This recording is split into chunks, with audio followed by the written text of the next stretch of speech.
direct or show our legs while sitting or sleeping towards the Qiblah and towards the Quran. They say that it is a form of disrespecting it. Please guide me. Jilani, as Muslims, and particularly as people from Ahlus Sunnati wal Jama'ah, the Aqidah of our Prophet alayhi salatu wasalam, of the great companions, may Allah be pleased with them, of the Tabi'een, and of those who followed the Tabi'een. May Allah have mercy upon them all. Our Aqidah states that stating something to be good or bad, to be beautiful or ugly, is not dependent on our logic or our own taste, as they say. Because this is the methodology and the aqidah of Al-Mu'tazilah, which is a deviant sect in Islam, one of the 73 sects that the Prophet has warned us from, sallallahu alaihi wasallam. Muslims believe that stating this is good or bad is dependent on what the Quran says. It's dependent on what the Prophet ﷺ had taught us. And this is why Islam is not a religion where logic prevails, because logic differs from one person to the other. What you see good, I may see to be bad. It's not something according to our preferences. It is according to the Quran and to the Sunnah.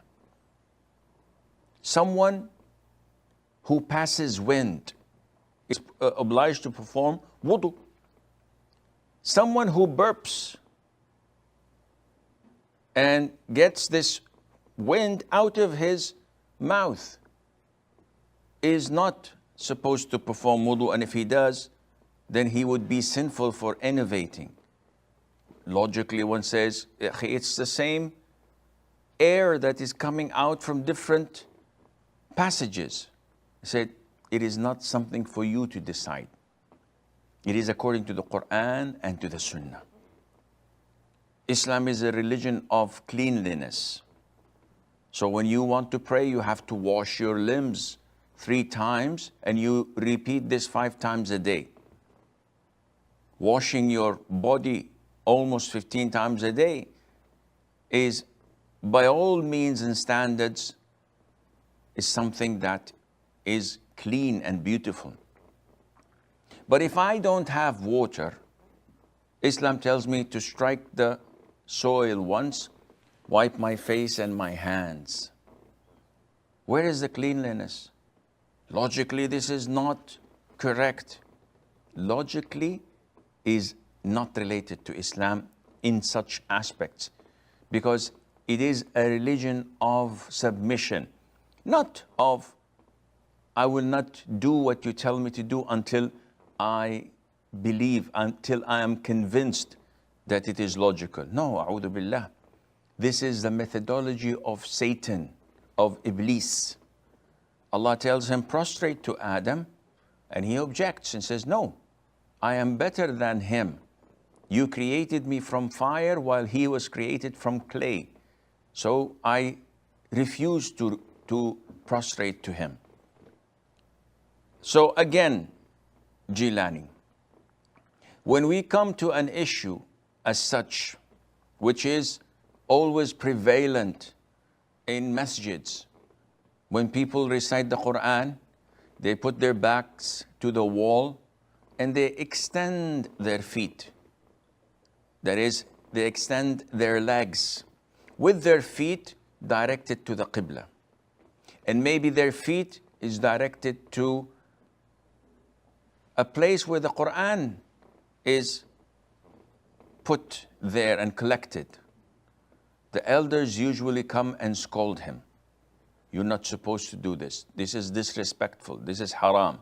If your parents were in front of you, would you have done this? If your elders were there, would you put your feet like this, and they give a lot of examples and explanations. With all due respect, again, we have to go to the Quran and to the Sunnah. Is there anything that states or indicates that it is not permissible? Not at all. Is there anything that insinuates that it is not recommended, it's disliked, it's makruh? Not at all. So what to do? Generally speaking, if you're sleeping, the sunnah is to sleep on your right hand side while facing the Qiblah. But if you don't do that and you decide to sleep with your feet towards the Qiblah, this is totally permissible.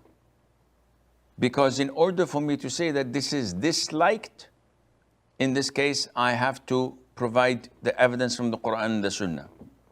Stating that it is simply disrespectful or that you would not have done the same thing with your parents is not an evidence. There are so many things I would not do in front of my parents, which I would probably do elsewhere. For example, if I am going around the Kaaba, the sunnah is to leave the Kaaba to my left, not to face it. So if my father is speaking to me and I give him my side and I don't face him, this is disrespectful. You cannot have this analogy and put it together and claim that this is respectful, this is disrespectful, because the sunnah tells us that it is prohibited to face or to give your back to the Qiblah while answering the call of nature. Full stop. It did not come in other forms to tell us that, well, you're not supposed to do so and so and so and so, facing or giving you back to the Qiblah as well. Only in answering the call of nature, whether you're urinating or defecating. It did not come to us and say, well, if you pass wind, you must not be facing the Qiblah or giving you back to it. So if someone wanted to pass wind and then he redirects himself, again, this is an innovation, because you're inventing something in Islam which is not part of it. So people should expand the way they think and broaden their way of deciding whether it is halal or haram, so that it fits like a glove with what the Quran and the Sunnah tell us. Instead of inventing things and coming up with things that are baseless.